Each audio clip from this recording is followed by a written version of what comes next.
What was punishment like in Nazi concentration camps?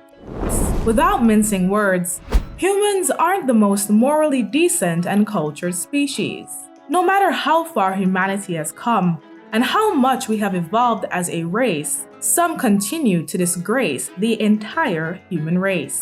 The train system showed us just how horrible people can be to one another. More than 200 passengers were forcibly shoved into train cars that could only carry 50 passengers comfortably. This journey was harsh and unforgiving. Many persons did not have warm clothes, and all had their possessions taken. Additionally, water and food was not available. They lacked protection from extreme weather and severe diseases, which spread like wildfire due to the unhygienic conditions. Traveling to the camp took an excruciating 15 to 20 days. On one occasion, the Nazis discovered that everyone inside the train had already perished after an 18-day journey to a camp. Extortion and oppression.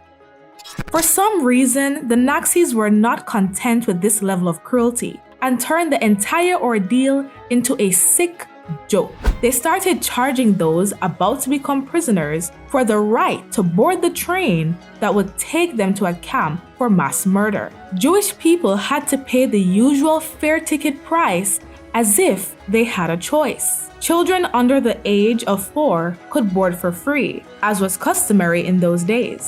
The Nazis' generosity to Jewish children was limited to waiving the cost of their rail tickets to concentration camps. These Jewish children received the same level of violence and cruelty that was done to adults.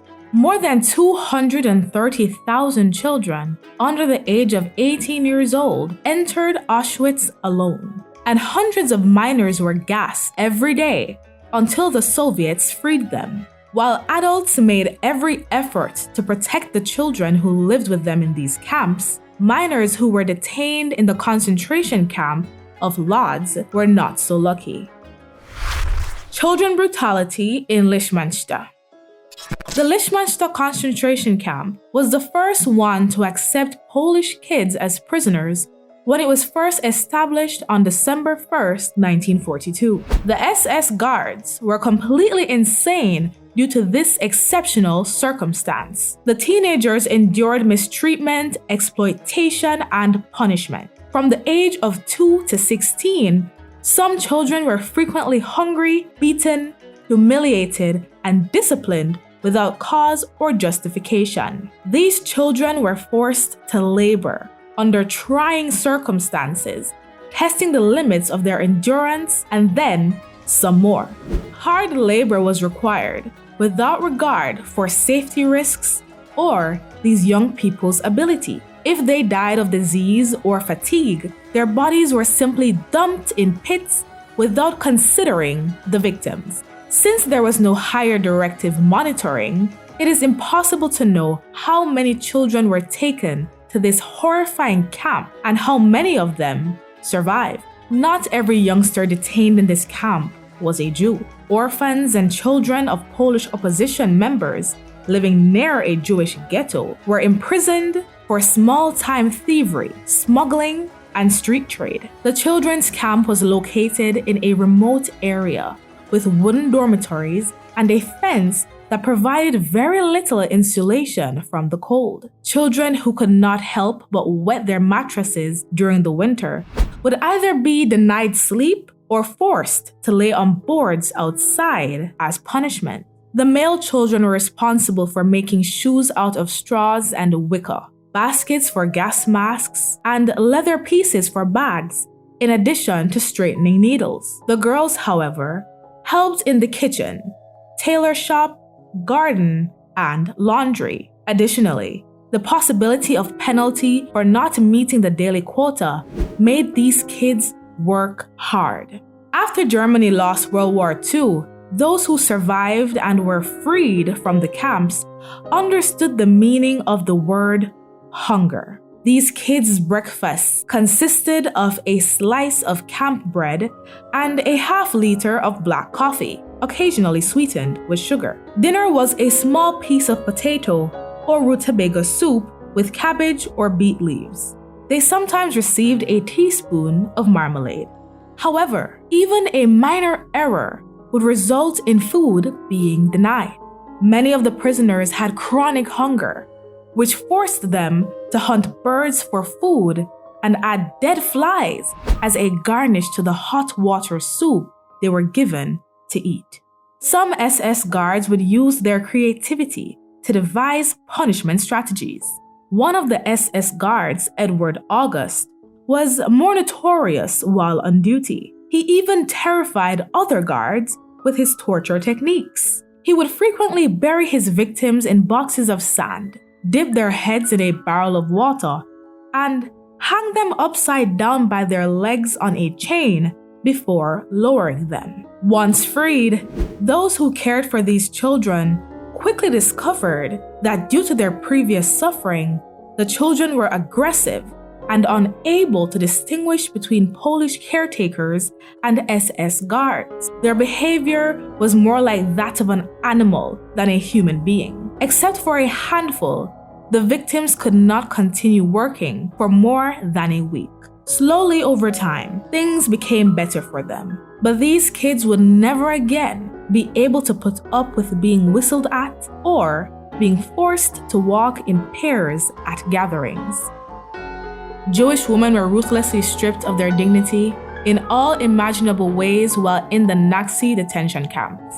They had to take off their clothes, shave their heads, and have their private parts checked. While doing this check, male guards regularly abused their bodies, claiming the test as an excuse. For any crime and disobedience, women were also subjected to harassment and violence as a punishment. There have also been instances of women being harmed and then abandoned to die without medical attention simply for refusing to remove their clothes on demand. Guards would also take young women from their barracks in the middle of the night, only to return to the barracks the following day with their garments torn apart and looking half dead. Additionally, these women were given away for hire to senior SS commanders, Nazi party officials, and wealthy individuals who benefited from the war. Jewish women who saw that they had no other choice started to utilize this situation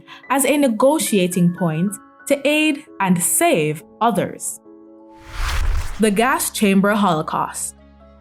Concentration camps are notoriously known for their horrific gas chambers, but that was only a portion of what happened. In comparison, the gas chamber was probably the most reasonable and possibly least painful method of passing away. Several more levels of torment were present in these camps. Jewish inmates would frequently be left unattended in empty, dark cells without access to food, drink, or clothing. These cells served as either simple torture chambers or messaging centers for the entire prison population. Prisoners were kept in dark cells, which were sealed shut so that they would have very little oxygen. The reduction of oxygen made it impossible for the prisoners to even think about escaping.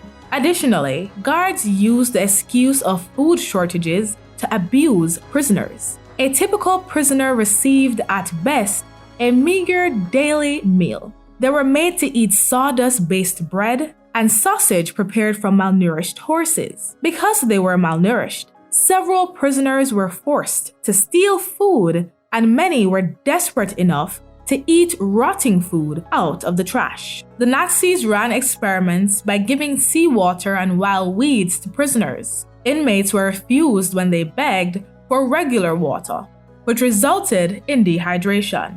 These unfortunate beings had no choice but to lick newly mopped floors to slake their insatiable thirst. The wicked scientists and medical professionals. Due to how they were portrayed in modern pop culture, Nazi scientists and physicians have inspired some urban tales and myths. However, just like in every myth, terrible scientists and medical professionals have committed atrocious war crimes and used despicable medical methods to appease their desires. Dr. Sigmund Rascher created a beet and apple pectin tablet in one concentration camp. He thought it could stop bullet wounds from bleeding. He then made prisoners take the pill under duress before shooting them in the chest and neck. The prisoners were no better than lab animals for these crazy people in positions of power. Later, the same prisoners had to undergo anesthesia-free amputations of their limbs. It's impossible to know how many prisoners perished due to this bizarre experiment. However, it was claimed that Dr. Rascher later hired these prisoners to work for his tablet manufacturing business. An experiment was carried out at the Ravensbrück concentration camp to evaluate the effectiveness of a sulfur-based medication. The subjects were purposefully injured on the outside of their calves. Then, a mixture of bacteria was rubbed into the open wound before being stitched shut. This was done with the sole aim to precisely stimulate gunshot wounds. They occasionally would also add a few glass shards, merely to watch the injuries develop in a warlike manner. Additionally, they would bind the blood vessel on both sides to restrict circulation, inflicting terrible, unbearable anguish on these prisoners. Nazi concentration camps were the most brutal and cruel places to be in the 20th century. Despite the scientific and medical advancements that came from these experiments, one must wonder at what cost. If you enjoyed this video, then definitely check this out.